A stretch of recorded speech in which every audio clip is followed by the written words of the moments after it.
د اولیاء او د بزرگانو خبرې، بیا خاص کر د امام ربانی مجدد الفسانی رحمه الله خبرې،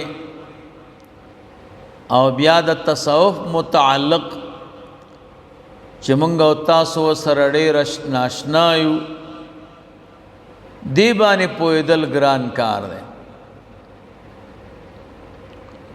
هغه جدا باب دی او جدا بحر دی، هغه آسان تعبیرات ترې نه کوو، نور په حقیقت باندې همدغه اصحاب د سلوک او د تصوف ور باندې پوهېږي. دی عبارت کې غټې خبرې څلور دي. یو خبره دا ده چې اهل سلوک چې په باطن کې سیر کوي نو دا دوه قسمه دي.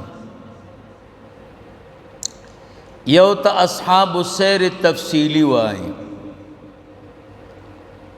دویم ته اصحاب السیر الاجمالی وایي. یو داسې ډله ده چې د خدای پاک ذات ته ځان رسوي په سیر تفصیلی سره، د الله تعالی د صفاتو د اعتباراتو په درک او په طلب کې لګیای، هغې ته سیر تفصیلی وایي.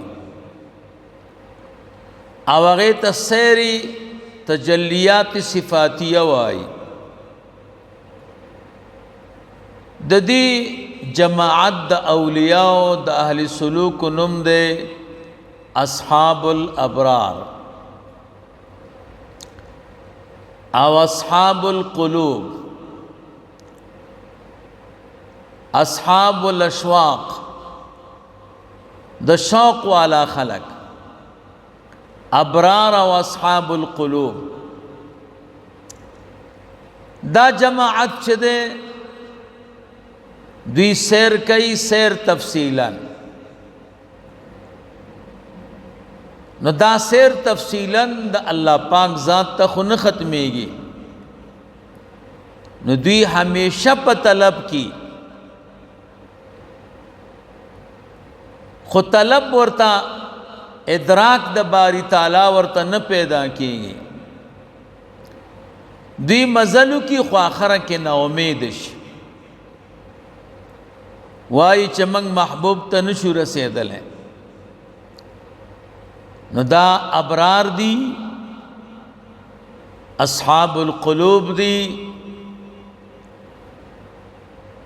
دیتا اصحاب السیر تفصیلی وائی. دویم نمبر جماعت دا اہل سلوک دا دے، اگوی سیر کئی باری تعالیٰ تا، خو سیر اجمالی. دیتا مقربین وائی او دیتا ارباب التمکین وائی. سیر اجمالی کی اللہ تعالیٰ تا رسیدل ممکن دی، نو دا واصلین دی. چکل دوی سیر اجمالیو کی نو دا دوی چکم شوق او طلب دے اگر ختم شي ځکه مقصود ته ورسېدل. او دې ته اصحاب د سیر د تجلیات ذاتی وایي. تجلیات ذاتیو نه دوی ته حصہ ورکړی شوی ده. څوک چې سیر اجمالی کوي، څوک چې سیر تفصیلی کوي، هغوی ته تجلیات صفاتیو نه حصہ ورکړی شوی ده. مخکې تیر شو چې اصحاب د سیر اجمالی د تفصیلی دوی چې کله بیا عالم الخلق ته را واپس شي نو د دوی شوق بیا نه واپس کیږي، ځکه چې د دوی د شوق ازاله سبب وصل نه ده بلکې سبب نا امیدی ده. نو کده مخلوق طرف ته رسیږي ام شوق نه ځکه هغه نا امیدي اوسم شته. کم چې اصحاب د سیر اجمالی دي چې هغې ته مقربین وای، هغوی ته واصلین وای، هغوی چې بیا راشي مخلوق ته نو شوق واپس کی. ځکه د شوق او د طلب ختمېدل دا په اعتبار د وصل سره و، خو چې مخلوق ته راشي نو وصل بیا ختم شو نو شوق واپس کی.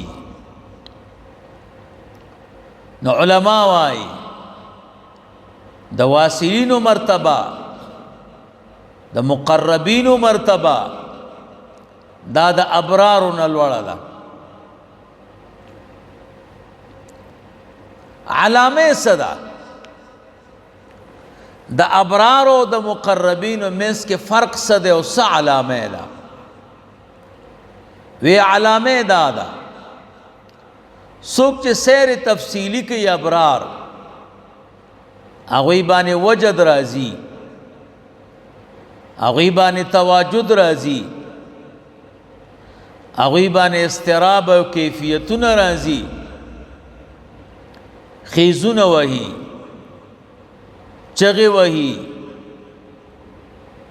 ویښتې په بدن دریږي، ویښتې نرمیږي. د هغې وجه دا ده چې دوی واصلین نه دي، لا وصل نه دی شوی. کم چې مقربین دي اصحاب د سیر اجمالی والا دا غوی علامه صبر دے، قرار دے، ثبات دے، حضور او سکون دے.